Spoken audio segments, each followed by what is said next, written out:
안녕하세요. 반갑습니다. 저는 한양대학교 조병희영 교수라고 합니다.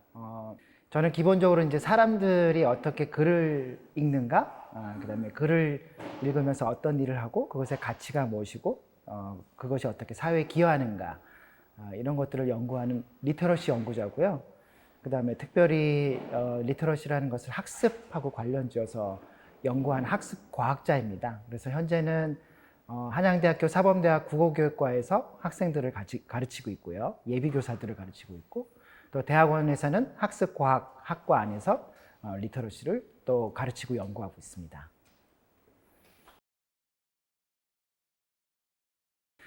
예, 리터러시란 말이 참 요즘에 사람들이 얘기를 많이 하고, 또 언론이나 미디어나 뉴스 이런 데서 굉장히 예전에 비해서는 흔하게 들을 수 있는 말이거든요.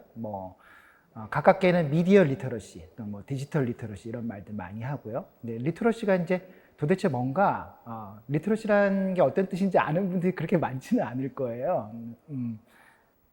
그래서 리터러시라는 게 이제 우리말로 쉽게 번역을 하면 흔히 이제 사람들이 얘기하는 문해력 이렇게 이야기하는 것이거든요. 이제 문해력이라는 것은 사전에 찾아보면 글을 읽고 이해하는 능력 이렇게 되어 있어요. 근데 문해력의 원래 말인 리터러시, 그러니까 리터러시를 영어 사전에서 찾아보면 그게 이제 Literacy인데 영어 사전에 찾아보면 첫 번째 정의가 The ability to read and write 이렇게 되어 있습니다. 그러니까 읽고 쓰는 능력.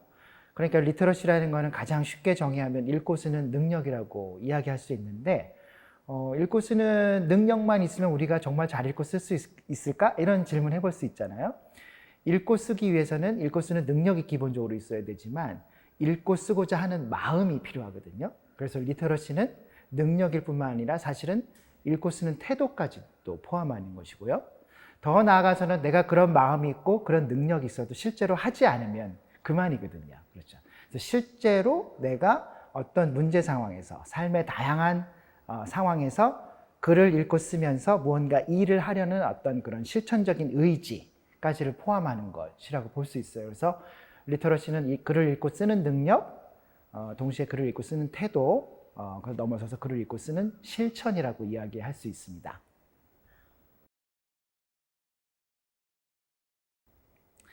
이 리터러시라는 거는 여러 가지 측면에서 우리 그 현대 인간의 삶에서 굉장히 중요한 역할을 해요. 왜냐하면 이제 한번 생각해 보세요. 이제 현대 사회가 어떻게 만들어졌는가?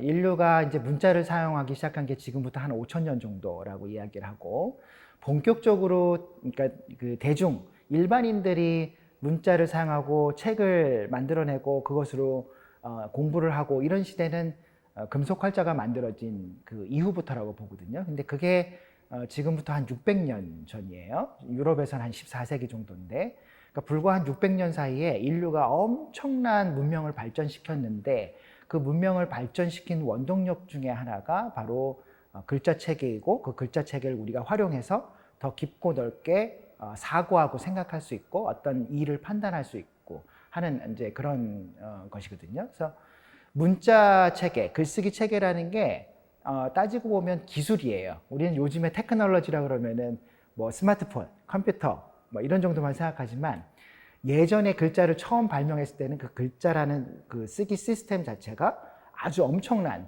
테크놀로지라고 얘기할 수 있는 거죠. 근데 이 현대 사회가 이런 문자 체계, 글쓰기 체계라는 테크놀로지를 기반으로 만들어진 사회입니다. 그러니까 이 사회에서 잘 살아가기 위해서는 기본적으로 문자 언어를 잘 읽고 쓸 수 있는 능력이 필요하게 된 것이죠. 그렇게 인류가 산 지가 굉장히 오래됐고요. 여러분들 쉽게 생각해 보면은 어떤 일의 전문가가 되기 위해서는 그 분야에서 굉장히 많은 것들을 읽고 써야 돼요. 그렇죠? 그리고 시험도 봐야 되고, 거기서 시험 통과해서 직장도 잡아야 되고, 승진도 해야 되고, 그렇죠? 더 넘어서서 단지 글을 읽고 쓰는 것뿐만 아니라 글을 잘 읽고 잘 써야 되죠. 그렇죠? 그걸로 일도 하고, 배움도 하고, 의사결정도 하게 되고. 그래서 이제 이 리터러시라는 거는 가장 기본적인 것은 배움의 도구입니다. 배움의 도구. 그러니까 인간의 지능을 확장시키는 굉장히 중요한 도구가 문자 언어고, 그 문자 언어를 활용하는으로써 우리가 뭔가를 끊임없이 배우게 되는 거죠. 그러니까 인간이 사실 계속 지금 진화해 왔잖아요. 생물학적으로 진화를 계속 해왔는데 사실 인간의 진화라는 어떤 이런 사유의 확장, 우리의 생각의 확장, 우리의 가치의 확장, 우리 시야의 확장, 관점의 확장 이런 것들은 사실은 우리가 굉장히 다양한 종류의 글을 읽고 쓰면서 우리의 생각의 깊이와 폭을 넓게 하면서 다양한 경험들을 하면서 그렇게 인간이 정말 인간답게 진화해 왔다고 할 수가 있는 거죠. 그래서 리터러시라는 것은 배움의 도구이자 생활의 도구이고 전문가가 되기 위한 핵심 역량이고요. 더 중요하게는 현대사회 굉장히 복잡하잖아요. 정말 가짜도 많고 세상이 너무 복잡해서 뭐가 진실인지도 알기 어렵고 이런 세상에서 이 세상을 정말 올바르게 바라보는 눈, 그런 역량, 텍스트를 통해서 무엇이 진실이고 무엇이 합리적이고 타당한 것인가 그 결론을 도출해내는 역량까지를 포함하는 굉장히 중요한 시민 역량이라고 볼 수가 있습니다.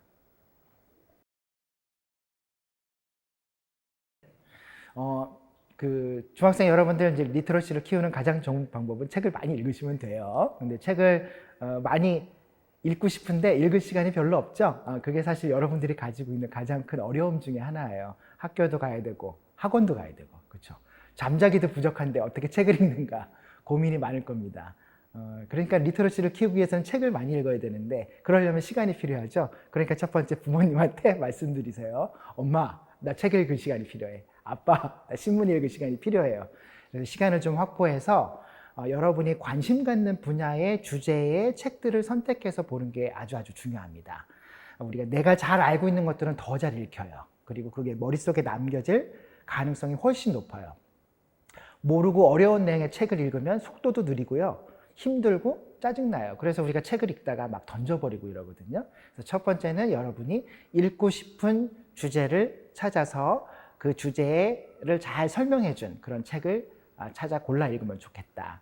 두 번째는 이제 책을 읽을 때 너무 어려운 책을 읽으려고 부담 갖지 마세요. 우리 이제 부모님들이나 뭐 선생님들이나 어른들이 여러분들한테 권장도서, 추천도서 이런 거 막 주는데 권장도서, 추천도서 이런 것들 보면 막 엄청 두껍고 말도 어렵고 그래요. 그런 거 사실 어른들도 제대로 못 읽거든요. 어른들도 그런 책 많이 읽은 사람 별로 없습니다. 여러분들도 그런 책 다 읽으려고 이렇게 마음에 부담을 갖지 말고 여러분이 읽을 수 있는 책을 고르면 됩니다. 수준에 맞는 책들. 그 수준을 그럼 어떻게 고르는가? 책을 한번 넘겨봤을 때 한쪽, 두 쪽을 읽었을 때 모르는 단어가 5개, 10개 나오면 어려운 책이에요. 그러니까 모르는 단어가 가급적 적은 책들, 그러니까 내가 잘 아는 분야의 책이면 좋겠죠. 그래서 그런 책을 골라서 내가 일주일에 금요일 2시간 정도는 책을 읽을 수 있을 것 같아. 그러면은 한 달을 읽으면 8시간, 10시간은 읽을 수 있잖아요. 그럼 생각해 보는 거죠. 내가 이 책을 8시간, 10시간 정도면은 읽을 수 있을 것 같아. 그 정도의 두께, 그 정도의 난도, 어려움. 그 정도의 책을 골라서 읽으면 참 좋고요. 이게 이제 여러분들 혼자서 책을 골라 읽기가 쉽지가 않으니까 선생님한테 도움을 받아도 좋고 도서관에 있는 사서 선생님의 도움을 받아도 좋고요.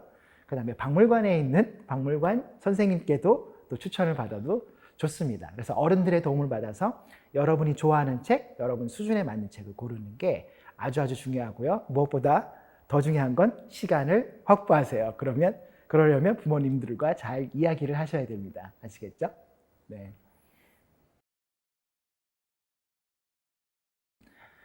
제가 아까 리터러시를 정의할 때 이렇게 말씀드렸어요. 읽고 쓰는 능력, 태도, 실천이라고 얘기했는데 그때 이제 우리가 질문을 던질 수 있잖아요. 읽고 쓰는데 무엇을 읽고 쓰는가? 이런 질문을 던질 수 있죠. 이 무엇이라는 게 굉장히 중요하거든요. 여기서 무엇을 우리는 텍스트라고 부릅니다. 그러니까 기본적으로 리터러시는 텍스트를 읽고 쓰는 능력이에요. 그런데 예전에는 이 텍스트가 주로 문자 언어로 만들어진 줄글이었어요. 종이책, 종이로 출판된, 인쇄된 그런 인쇄 매체가 중심이었거든요. 그래서 예전에는 리터러시라고 하면 그렇게 종이로 인쇄된 줄글, 종이책을 읽는 능력, 태도, 실천이라고 얘기했는데 지금 사회가 여러분들 많이 들어보셨겠지만 디지털 전환 사회 이렇게 얘기하거든요. 모든 것들이 디지털적으로 바뀌고, 그렇죠? 인터넷이라는 공간 안에서 굉장히 다양한 종류의 미디어들이 상호작용하면서 우리가 그것을 활용하면서 살아가는 시대예요. 기존의 공영방송도 보고요. 유튜브도 많이 보고요. 그 다음에 소셜미디어 여러분들 많이 하잖아요. 그렇죠? 정말 다양한 매체들이 있고 그 매체들이 매우 다양한 형식의 텍스트를 계속 여러분들한테 이렇게 제공합니다.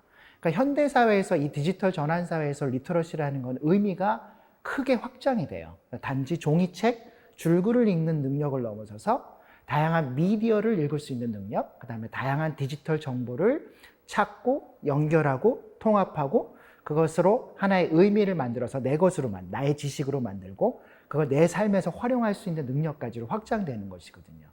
그러니까 미디어 리터러시, 디지털 리터러시라는 게 간단하게 생각해 보면 미디어를 통해서 생산되는 다양한 텍스트를 내가 어떻게 읽고 활용할 것인가, 디지털 공간에서 내가 만나는 그런 여러 가지 텍스트를 내가 어떻게 선택하고, 그렇죠? 그래서 어떻게 연결하고 그걸 내가 공부할 때, 일할 때 어떻게 활용할 것인가, 그런 능력과 태도와 실천을 우리는 미디어 리터러시, 디지털 리터러시라고 이야기할 수 있습니다. 근데 여기서 굉장히 중요한 게 하나 있어요. 여러분들 학교에서 책을 읽을 때, 가정에서 책을 읽을 때, 도서관에서 책을 읽을 때, 박물관에서 여러 가지 자료를 찾아보고 읽어보고 할 때 그 공간은 안전한 공간이에요. 그렇죠. 학교에 있는 책들, 가정에 있는 책들, 도서관의 정보들, 박물관의 자료들은 보면 다들 전문가들이 골라놓은 것들이에요. 그러니까 매우 안전하고 도움이 되고 유익한 것들입니다. 그런 것들은 그냥 다 읽으면 좋아요. 그런데 디지털 공간, 미디어 공간을 한번 생각해 보세요. 그 안에 있는 정보들이 항상 옳고 항상 진실이고 항상 유익하지는 않아요. 오히려 엄청나게 해가 되는 정보들도 많고요. 전혀 쓸모없는 것들도 많고요. 오히려 읽으면 방해가 되는 것들이 너무너무 많습니다. 그런 것들을 잘 골라낼 수 있는 특별한 어떤 비판적인 안목 같은 것들이 필요해요. 그래서 어떤 게 더 진실된 정보인가? 어떤 게 더 전문가들에 의해서 만들어진 정보인가? 어떤 게 나의 공부와 삶에 더 유용한 것인가? 이런 것들을 늘 질문하고 의심하고 그런 것들을 판단하려고 하려는 노력. 이게 현대사회에서 필요한 미디어 리터러시와 디지털 리터러시의 핵심 어떤 능력이라고 좀 볼 수가 있겠습니다. 유튜브의 중독성 어떻게 활용할 수 있을까? 첫 번째, 중독이 되면 안 돼요, 여러분. 중독이라는 거는 벗어나기 어려운 상태니까 그게 어떤 것이든 유튜브든 뭐든 중독이 되는 건 좋지 않습니다. 중독이 안 되도록 노력을 해야겠죠. 첫 번째는 그러기 위해서는 자기가 이제 절제를 할 필요가 있죠. 유튜브를 보는 게 항상 나쁘지는 않아요. 왜 그러냐면 현대사회에서의 굉장히 많은 정보들이 시각적으로 전달되거든요. 영상을 통해서 전달되고, 가령 한번 생각해 보세요. 우리 몸의 심장의 피가 어떻게 순환되는가, 그 피가 순환되는 경로와 그 방법들은 사실은 글로 읽을 때보다 영상, 애니메이션을 볼 때 훨씬 효과적으로 이해할 수가 있어요.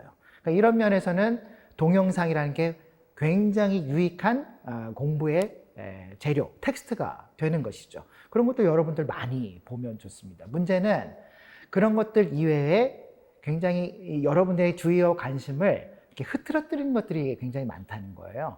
그래서 거기에서 여러분들이 굉장히 무의식적인 방식으로 클릭, 넘어가고 유튜브의 알고리즘이 여러분들한테 계속 제공해주는 것들을 따라서 쫓아가다 보면 내가 무엇을 읽었지? 내가 얼마나 읽은 거지? 그래서 내가 4시간, 5시간 동안 한 게 뭐지? 굉장히 허탈해집니다. 그렇죠.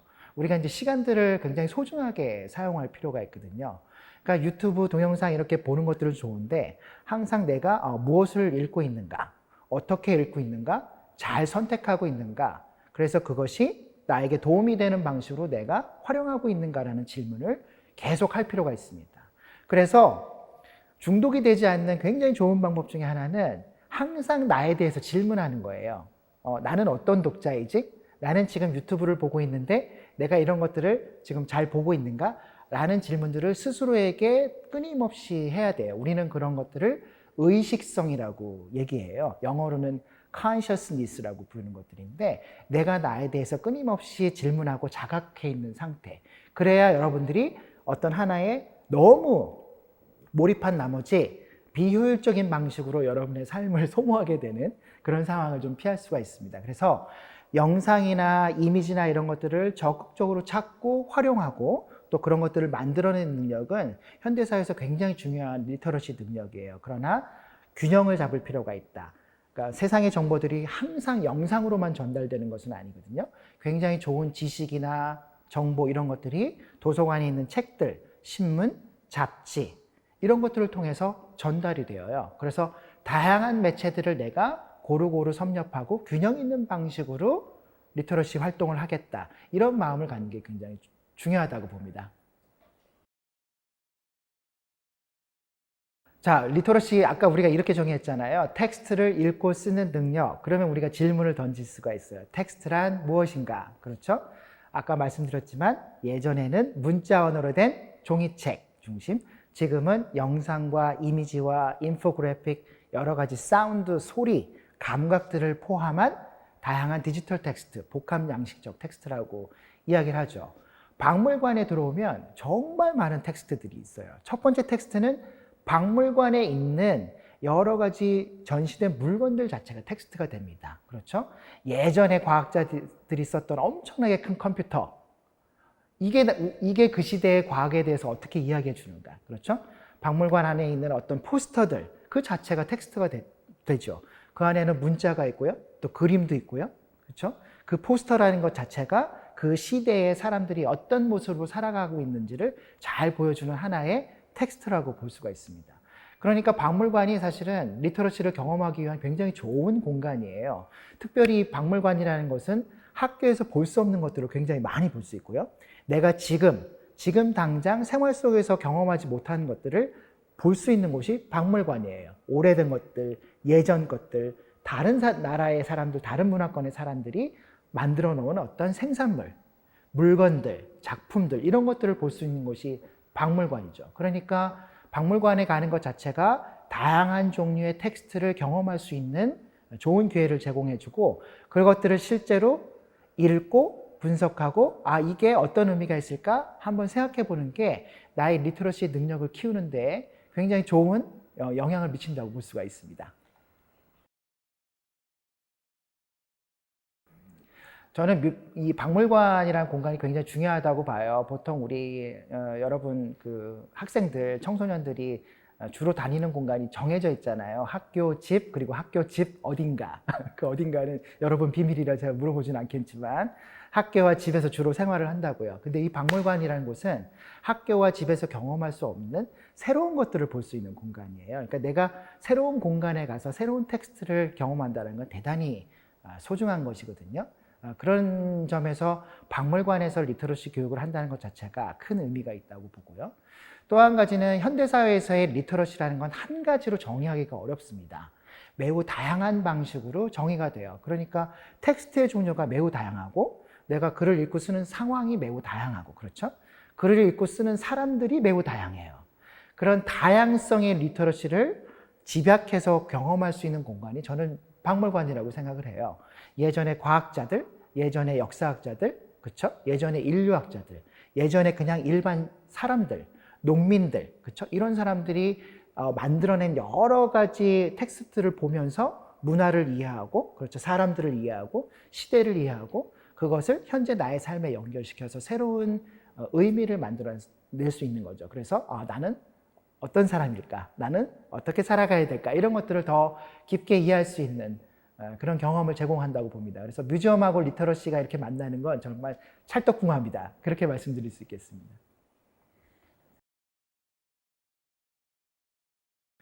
여러분들 아마 그 학교에서도 그렇고 이야기를 많이 들었을 거예요. 현재 우리가 인류가 처한 위기 상황이라는 게 간단하지 않아요.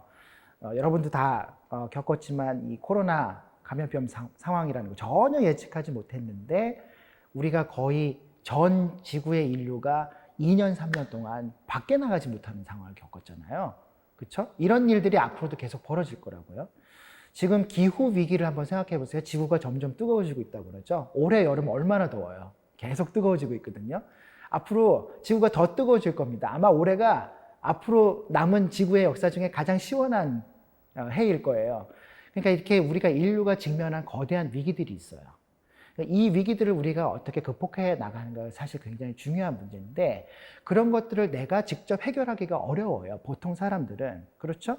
그런 문제들에 대해서 생각하고 그런 문제들의 수기 과정에 참여하기 위해서는 내가 기본적으로 뭔가를 알아야 됩니다. 근데 그 뭔가를 알아나가는 과정이 텍스트를 읽는 과정이라고 볼 수가 있어요. 그래서 다양한 종류의 텍스트들, 그것이 영상이든 뉴스든 책이든 교과서든 신문이든 또는 어떤 만화든 상관이 없어요. 다양한 텍스트들을 섭렵해서 문제들에 대해서 깊이 있는 지식을 쌓고 그것을 활용해서 당면한 문제들을 해결하려고 하려는 노력. 그 사람들이 서로 토론하고 의사결정하고 서로 고민하는 그 과정, 협력적 과정에 참여하는 것. 이게 사실은 리터러시의 굉장히 중요한 핵심이라고 볼 수 있습니다. 그래서 리터러시라는 게 단지 글을 읽고 쓰는 것에서 끝나는 게 아니고요. 그것을 갖고 내가 내 삶을 바꾸기 위해서 또 우리 사회를 바꾸기 위해서 또 더 안전한 지구를 만들기 위해서 어떻게 할 것인가 고민하고 직접 써보는 것. 거기까지가 사실은 리터러시의 의미라고 볼 수 있어요.